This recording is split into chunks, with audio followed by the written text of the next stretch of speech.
श्री राम जय राम जय जय राम। श्री राम जय राम जय जय राम। श्री राम जय राम जय जय राम। छठा अध्याय।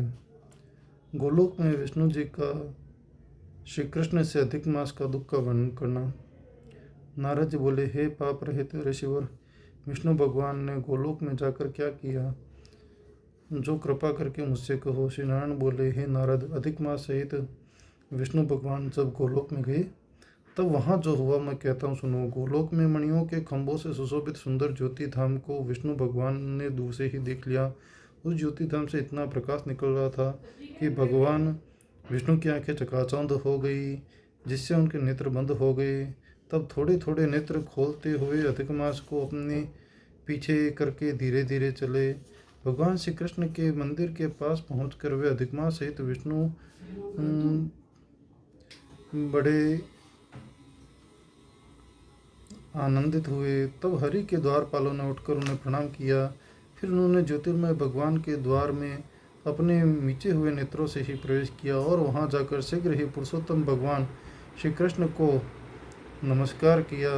रत्न जटित सिंहासन पर गोपियों के बीच में बैठे हुए श्री कृष्ण के सम्मुख खड़े हुए रमानाथ विष्णु जी हाथ जोड़कर बोले, गुणों से परे गोविंद, अद्वितीय अक्षर, अव्यक्त नाश रहित विग्रहवान गोप वेशधारी, बाल्यावस्था वाले शांत गोपीनाथ, मन को हरने वाले नवीन मेघ के समान श्याम रूप, करोड़ों कामदेवों के समान सुंदर, वृंदावन में रास मंडल में बैठे हुए पीताम्बरधारी, सौम्य मूर्ति, तिरछी मनोहर आकृति वाले रास लीला के स्वामी, रासवासी, रासोल्लासित दो भुजा वाले, हाथ में मुरली धारण करने वाले, पीले वस्त्र पहनने वाले अच्युत भगवान मुझ पर प्रसन्न होइए।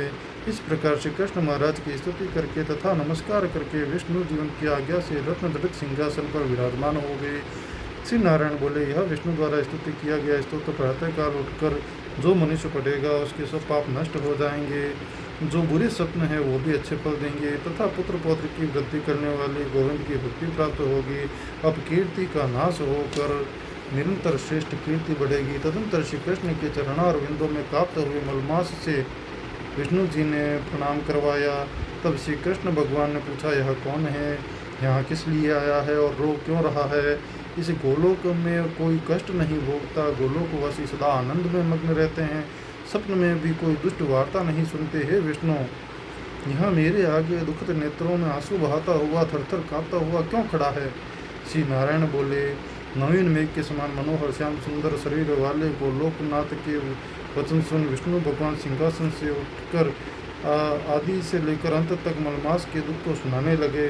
विष्णु भगवान बोले, हे वृंदावन चंद्र के, हे कृष्ण, हे मुरलीधर, यह मलमास है, इसके कष्ट मैं आपके आगे कहता हूँ।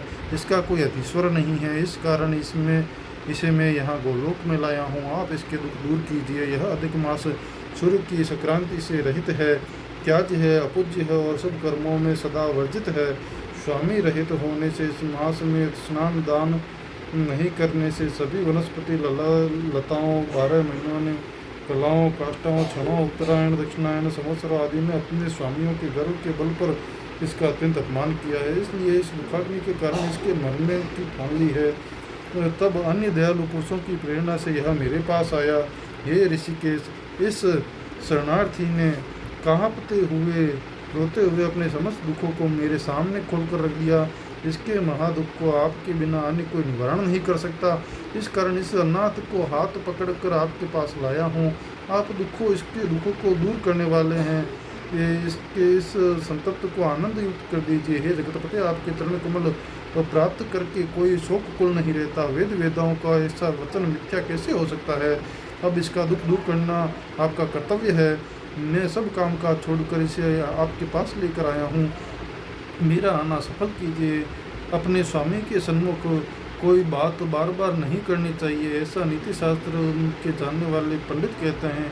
इस प्रकार अधिक मास की सब कष्ट गाथा श्री कृष्ण भगवान से कहकर विष्णु भगवान हाथ जोड़े श्री कृष्ण के मुख कमल को खड़े हुए निहारने लगे। इसी बोले, हे सूत जी, आप श्रेष्ठ वक्ता हो, आप दीर्घ काल तक जीवित रहे, आप सेवन करने योग्य हो, ताकि हम आपके मुखारविंद से हरि लीला रूपी कथा अमृत को सदा पीते रहे। हे सूत जी, विष्णु और श्री कृष्ण का संवाद विश्व का कल्याणकारी है। फिर गोलोकवासी श्री कृष्ण ने क्या कहा, यह बताइए, यह कहिए। हे सूत जी, नारद जी ने नारायण से क्या पूछा सो कहिए, क्योंकि परम भागवत नारद जी के प्रति क्या हुआ। नारायण का वचन हम तपस्वियों के लिए परम औषधि है। और यहाँ छठा अध्याय पूर्ण होता है। हरिओम तत्सत। श्री राम जय राम, श्री राम जय राम, जय जय राम, श्री राम जय राम, जय जय राम।